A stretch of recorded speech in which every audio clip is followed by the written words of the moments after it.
Bienvenidas y bienvenidos. Hoy vamos a analizar a fondo varias perspectivas recientes sobre la economía y las finanzas. Exacto. Materiales que hemos estado revisando, vamos a ver qué nos dicen sobre la fortaleza de las empresas, el crédito, posibles señales de fragilidad en los mercados. También sobre el oro, la inflación, el crecimiento global.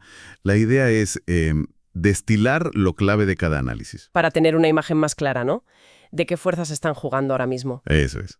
Pues venga, empezamos este análisis en profundidad. Perfecto. Empezamos con la fuente titulada Corporate Resilience. Fíjate, destaca una fortaleza bastante notable en los beneficios empresariales. A pesar de todo, aranceles, tensiones geopolíticas. Pues sí, con el primero 20% de resultados ya en la mesa, un 87% de las empresas superaron expectativas. Vaya dato. Y los ingresos subieron un 6,3%, los beneficios un 9,2% interanual. O sea que... Impresionante.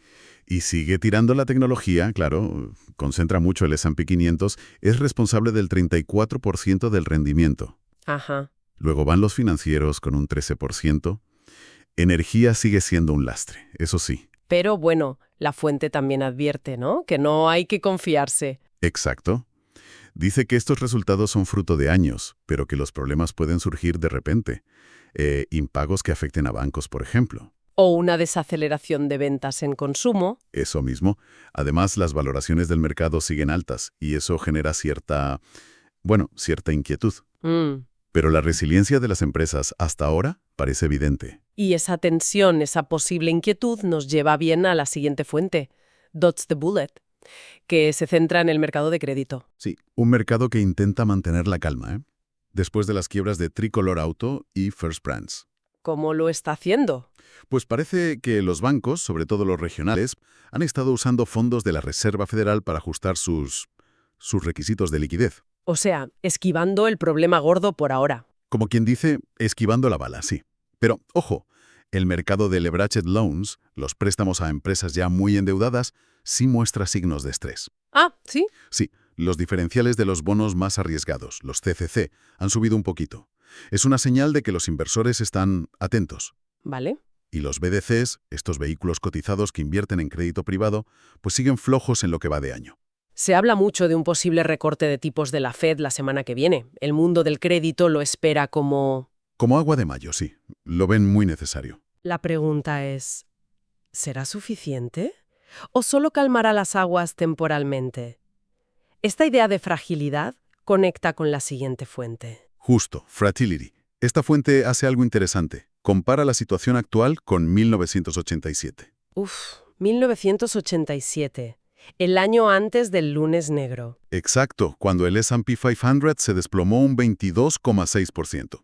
Hay que recordar cómo estaba el ambiente entonces. Mercado alcista descontrolado, ¿no? Subía más de un 40% ese año. Eso es. Preocupaciones por una burbuja, tensiones geopolíticas, Estados Unidos e Irán estaban ahí. Había poca liquidez y el famoso program trading, estas operaciones automáticas. Que podían magnificar las caídas, sí. ¿Y hoy qué vemos? Pues un mercado que algunos califican de espumoso, frothy. Con valoraciones altas. Sí, tensiones geopolíticas también las hay. Y a veces, problemas de liquidez puntuales. Y además, un apalancamiento alto. ¿Cuánto? Pues mira, 1,13 billones de dólares en operaciones con margen, más unos 200.000 millones en ETFs apalancados. Es bastante. Vaya. Y la fuente cita a Nassim Taleb, claro, hablando de la fragilidad del mercado. La vulnerabilidad a shocks inesperados por la interconexión, la sobreoptimización. Y los riesgos ocultos, exacto. La pregunta que deja en el aire es si no estaremos viendo señales parecidas a las de entonces. Es para pensarlo, desde luego. Cambiamos de tema, pero seguimos con cifras enormes. La fuente Gold vs. the World dice que el valor total del oro que existe ha llegado a 30 billones de dólares. Se ha duplicado en menos de 2 años. Una cifra mareante, sí, pero luego la pone en contexto y eso es lo interesante. A ver. La capitalización bursátil global es de unos 145 billones, casi 5 veces el valor del oro. Ya. Y la deuda global, 340 billones. 11 veces más. O sea que el oro físico respalda. Sí, que... Un 6% de acciones y deuda juntas. Más o menos, sí. Un 6%. Lo que demuestra es cómo ha crecido el mundo financiero medido en dinero fiduciario en comparación con el oro. Es una proporción minúscula. Claro, Y dice la fuente que ni sumando la plata, unos 3 billones, o las criptomonedas principales como Bitcoin y Ethereum, unos 2,5 billones, cambia mucho el panorama. Además, cuestiona si las criptos son realmente una reserva de valor fiable. Exacto. La conclusión es esa. El sistema financiero basado en promesas de pago, en dinero fiat, es gigantesco comparado con el oro. Entendido. Y hablando de cómo se miden las cosas, pasamos a Inflation Revisited. Toca un tema curioso sobre el cálculo del IPC de septiembre en Estados Unidos. Sí, resulta que lo tienen que calcular justo hoy, 24 de octubre, los trabajadores del BLS que vuelven después de un cierre del gobierno. Y la fuente plantea si, con menos personal o prisas, el cálculo podría ser menos preciso. Habla de precios adivinados. Hombre, es delicado, ¿no? Porque las decisiones de tipos a veces se basan en decimales. Claro. Pero aún así parece que esto no va a cambiar la decisión de la Fed sobre los tipos. No. La presión para que bajen tipos es muy alta. La probabilidad de un recorte para el 29 de octubre se estimaba en un 94,8%. Altísima. O sea que probablemente los bajen aunque la inflación repunte un poco. Eso parece. Se observa que los precios de importación en Estados Unidos suben, por los aranceles y demás, pero el impacto general en la inflación parece contenido. Quizás por otras fuerzas, como la inteligencia artificial, que sean deflacionarias. Podría ser. La fuente sugiere que esto permitiría a la Fed centrarse más en el mandato de empleo que en el de inflación, ahora mismo. Interesante. Y esto nos lleva a la última fuente. No Growth, comenta el informe de perspectivas económicas del FMI. Sí, del Fondo Monetario Internacional. Y las perspectivas no son muy alegres, la verdad. Proyecta un crecimiento muy bajo, un 1,6% para las economías avanzadas, sin contar a China, para este año y el que viene. Anémico, lo llama la fuente.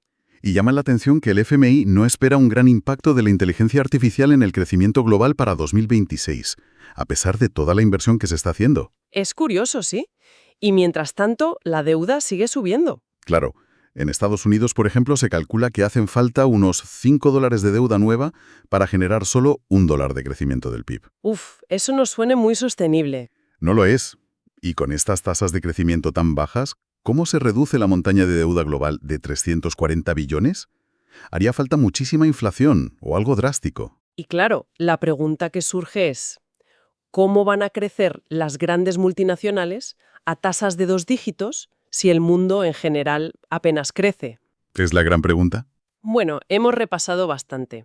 Un panorama complejo, empresas que aguantan pero mercados que parecen caros y quizás frágiles. Tensiones en el crédito esperando alivio de la Fed, un sistema financiero gigantesco comparado con activos tangibles como el oro. Y unas perspectivas de crecimiento global muy bajas que complican mucho el tema de la deuda. Son muchas piezas en un equilibrio que parece delicado, con muchas preguntas abiertas sobre lo que viene. Pues para cerrar, dejamos una reflexión en el aire. Si el crecimiento sigue tan bajo, como dice el FMI en No Growth, y la deuda tan alta, ¿qué pasa con esa resiliencia empresarial de Corporate Resilience si los recortes de tipos de la Fed, Dodge the Bullet, Inflation Revisited, no consiguen animar la economía real como se espera? ¿O qué pasa si esa fragilidad de mercado que menciona Fragility al final sí se manifiesta de verdad? Ahí queda la reflexión. Gracias por acompañarnos en este análisis. Un placer. Hasta la próxima.